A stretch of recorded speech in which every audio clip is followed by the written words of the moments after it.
মসজিদ আল্লাহর ঘর, যেখানে মানুষ যায় ইবাদত করতে, শান্তি খুঁজতে। আমরা ভাবি এই পবিত্র জায়গায় অন্তত কোনো অশুভ শক্তি প্রবেশ করতে পারে না।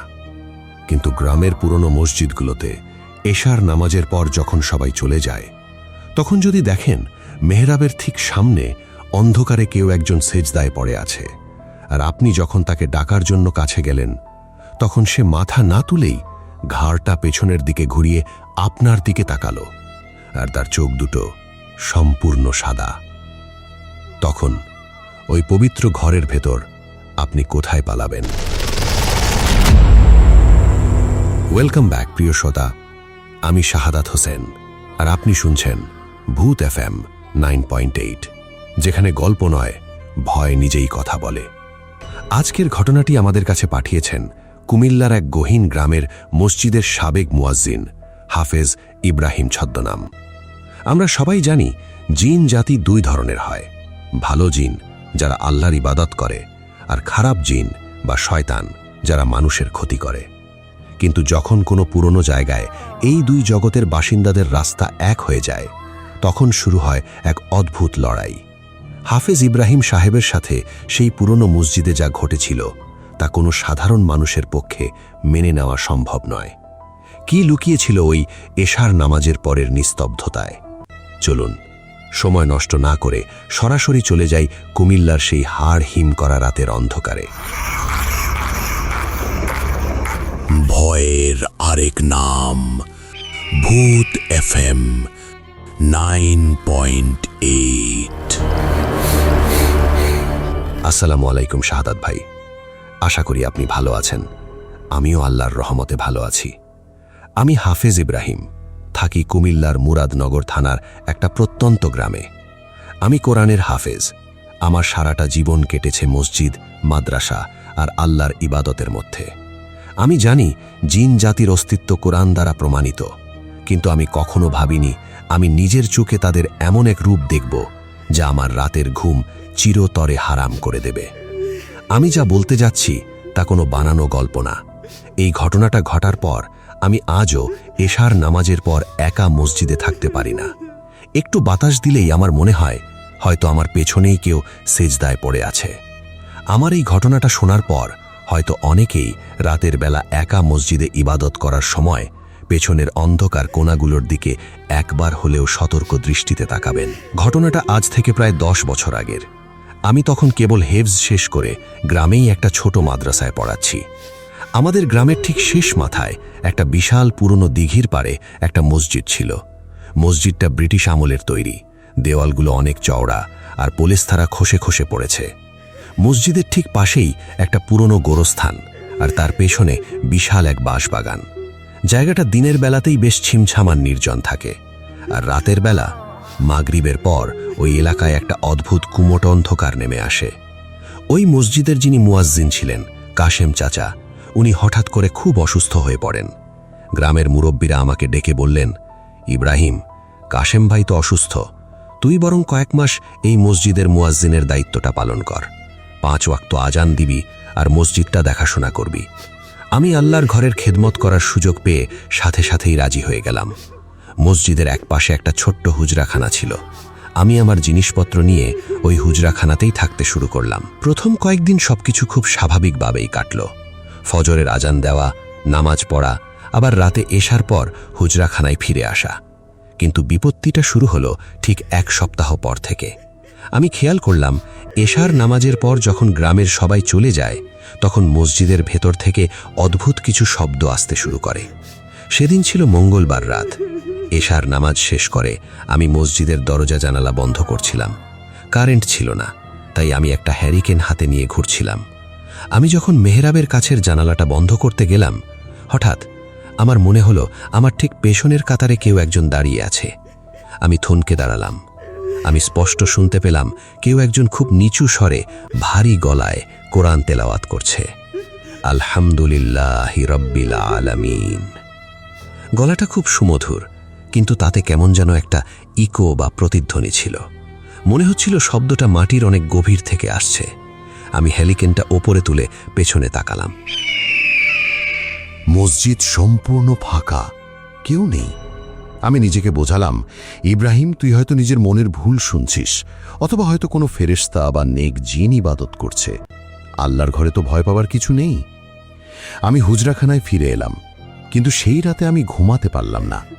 আমার বারবার মনে হচ্ছিল মসজিদের ভেতর থেকে কেউ আমাকে ডাকছে। পরদিন কাসেম চাচা, যিনি আগের মুয়াজ্জিন ছিলেন, তিনি একটু সুস্থ হয়ে মসজিদে এলেন আমার খোঁজ নিতে।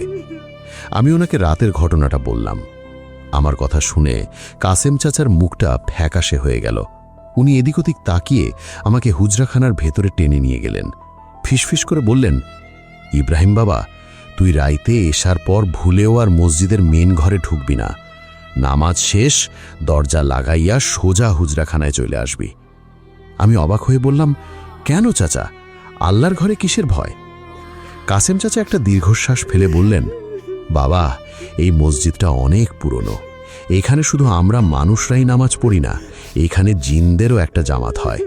ওদের মধ্যে কিছু ভালো জিন আছে যারা ইবাদত করে, কিন্তু গত কয়েক মাস ধইরা ওদের মধ্যে একটা খারাপ জিন, একটা ইফরিত ঢুইকা পড়ছে। সে ভালো জিনদেরও ইবাদতে বাধা দেয়, আর রাইতে কেউ একা মসজিদে থাকলে তারেও ভয় দেখায়।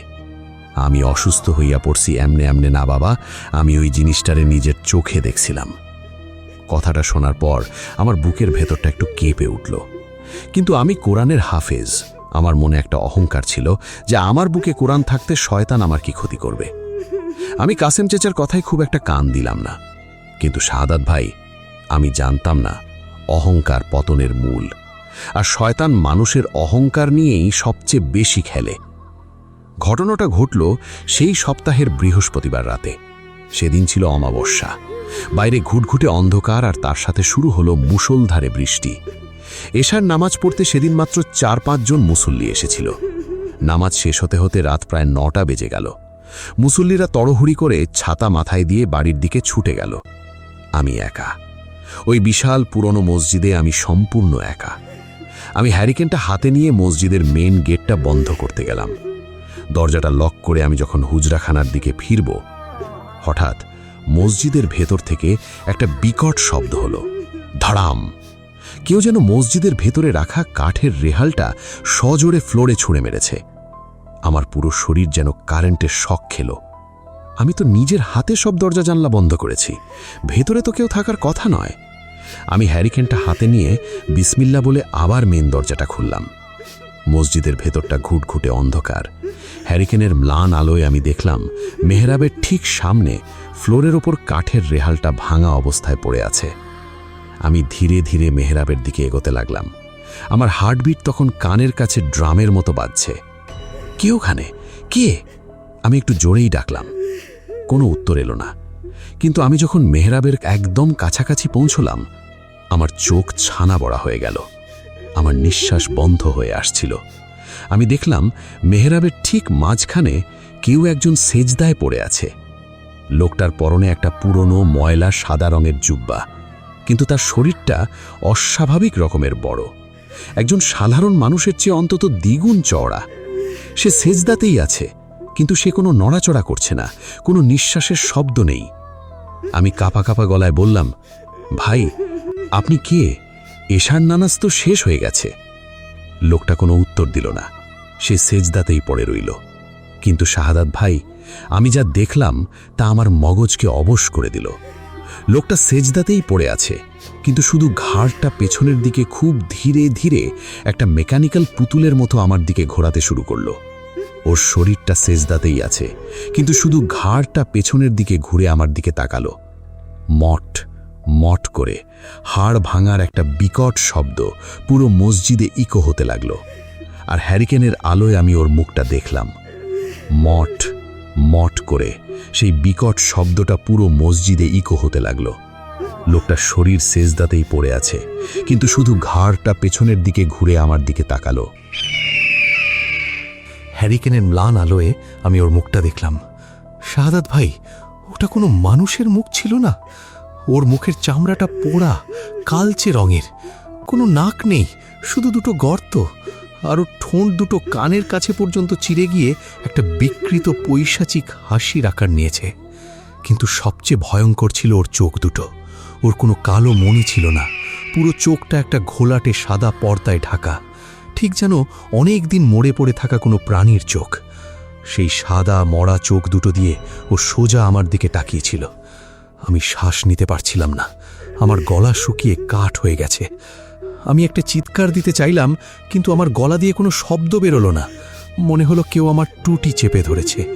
ওর ওই সাদা চোখ দুটো দিয়ে আমার দিকে তাকিয়ে একটা ঘরে ভারী পৈশাচিক গলায় বলে উঠল, তুই আমাকে ডাকছিস কেন ইব্রাহিম? আমি তো আল্লাহর ইবাদত করছি না, আমি তো তোকে খুঁজছিলাম। ওর গলাটা এতটাই শক্তিশালী ছিল যে মনে হলো মসজিদের দেওয়ালগুলো কাঁপতে শুরু করেছে। আমি এক লাফে পেছনের দিকে সরে যেতে গেলাম। আমার হাত থেকে হ্যারিকেনটা ফ্লোরে পড়ে গেল, কাঁচ ভেঙে চুরমার হয়ে গেল, আর আলোটা দপ করে নিভে গেল। পুরো মসজিদ খুটখুটে অন্ধকার। আমি অন্ধকারের মধ্যে ফ্লোরে বসে পড়লাম। আমার শরীর থরথর করে কাঁপছে। আমি চোখ শক্ত করে বন্ধ করে সর্বশক্তি দিয়ে আয়াতুল কুরসি পড়া শুরু করলাম। আল্লাহু লা ইলাহা ইল্লা হুয়াল হাইয়ুল কাইয়ুম। কিন্তু আমি যখন পড়া শুরু করলাম, আমি শুনলাম আমার পড়ার সাথে সাথে ওই পিশাচটাও আমার সাথে সাথে আয়াতুল কুরসি পড়ছে। কিন্তু ও সোজাভাবে পড়ছিল না, ও পুরো সূরাটা পেছন দিক থেকে উল্টো করে পড়ছিল। আর ওর পড়ার আওয়াজটা এতটাই বিকট আর কর্কশ ছিল যে আমার কানের পর্দা ফেটে যাওয়ার উপক্রম হলো। হঠাৎ আমি অনুভব করলাম মসজিদের ফ্লোরের উপর দিয়ে কেউ একজন হামাগুড়ি দিয়ে খুব দ্রুত আমার দিকে এগিয়ে আসছে।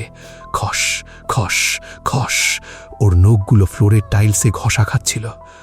আমি বুঝতে পারলাম ও আমার দিকেই আসছে। আমি আর এক সেকেন্ডও বসে থাকতে পারলাম না। আমি অন্ধের মতো হামাগুড়ি দিয়ে পেছনের দিকে মেন দরজার দিকে এগোতে লাগলাম। আমি দরজার হাতল ধরে টান দিলাম, কিন্তু ক্যাচ, দরজাটা খুলল না। আমি নিজে দরজা লক করিনি, শুধু ভেজানো ছিল। কিন্তু এখন মনে হচ্ছিল কেউ যেন বাইরে থেকে দরজাটা শক্ত করে চেপে ধরে আছে।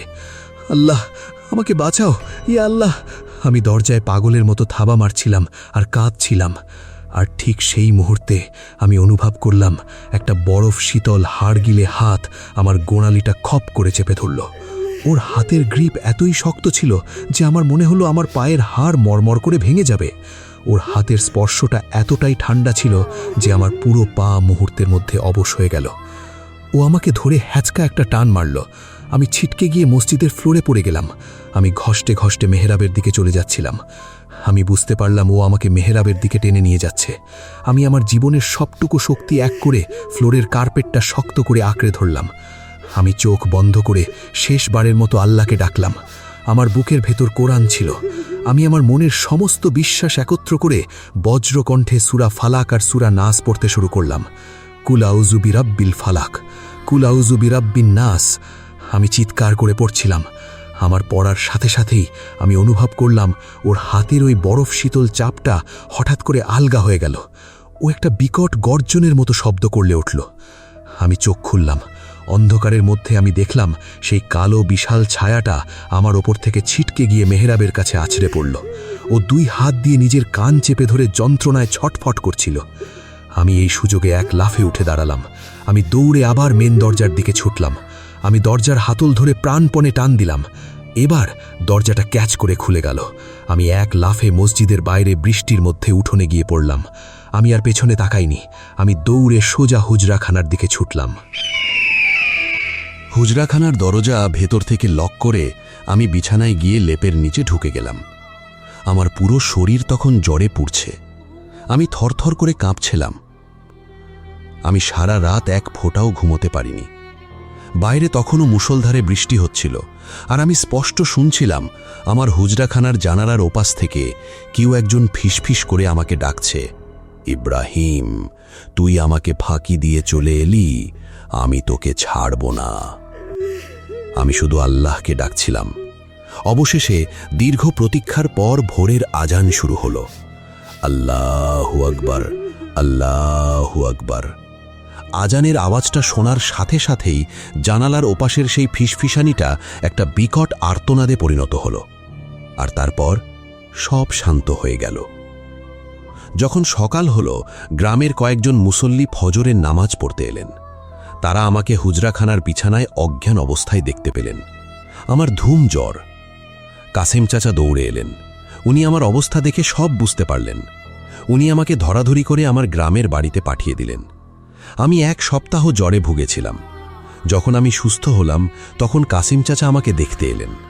উনি আমাকে বললেন, ইব্রাহিম বাবা, আমি তোরে আগেই মানা করছিলাম, ওই ইফরিতটা অনেক শক্তিশালী, ও এর আগেও অনেকজনের ক্ষতি করছে, ও আল্লাহর ঘরকে অপবিত্র করতে চায়। তুই বাইচা গেছিস, আল্লাহর অশেষ রহমত। আমি সেদিনই সিদ্ধান্ত নিই আমি আর ওই মসজিদে যাব না। গ্রামের মুরব্বীরা পরে অনেক বড় বড় হুজুর এনে ওই মসজিদ বন্ধ করেছিলেন। সেখানে টানা 40 দিন কোরআন খতম করানো হয়েছিল। আজ 10 বছর পার হয়ে গেছে। আমি এখন সুস্থ। আমি অন্য একটা মাদ্রাসায় পড়াই। কিন্তু শাহাদাত ভাই, আমি একটা চরম সত্য বুঝতে পেরেছি। শয়তান সবসময় আমাদের ঈমান, আমাদের অহংকার নিয়ে খেলে। আমরা ভাবি আমাদের অনেক জ্ঞান, অনেক শক্তি, কিন্তু যখন অন্ধকার জগতের আসল রূপ আমাদের চোখের সামনে আসে, তখন আমাদের সব অহংকার ধূলিসাৎ হয়ে যায়। আর আজও যখন আমি রাতের বেলা কোনো মসজিদে একা থাকি বা এশার নামাজের পর যখন সবাই চলে যায়, আমার মনে হয় মেহরাবের ঠিক সামনে অন্ধকারের ভেতর কেউ একজন সিজদায় পড়ে আছে, আর সে শুধু আমার ডাক শোনার জন্যই অপেক্ষা করছে। আমি আমার গল্পটা এখানেই শেষ করছি। শাহাদাত ভাই, যারা রাতে মসজিদে একা থাকেন বা ইবাদত করেন, তাদের শুধু একটা কথাই বলবো, মাঝরাতে যদি কখনো দেখেন মসজিদের কোনো অন্ধকার কোণায় কেউ সেজদায় পড়ে আছে আর অনেকক্ষণ ধরে সে মাথা তুলছে না, তাহলে ভুল করেও তাকে ডাকতে যাবেন না। কারণ হয়তো সে কোনো মানুষ নয়, আর সে যখন মাথা তুলবে তার ওই সাদা চোখ দুটো আপনার আত্মার শান্তি চিরতরে কেড়ে নেবে। ধন্যবাদ হাফেজ ইব্রাহিম ভাই, আমাদের সঙ্গে আপনার এই ভয়ঙ্কর অভিজ্ঞতাটি শেয়ার করার জন্য।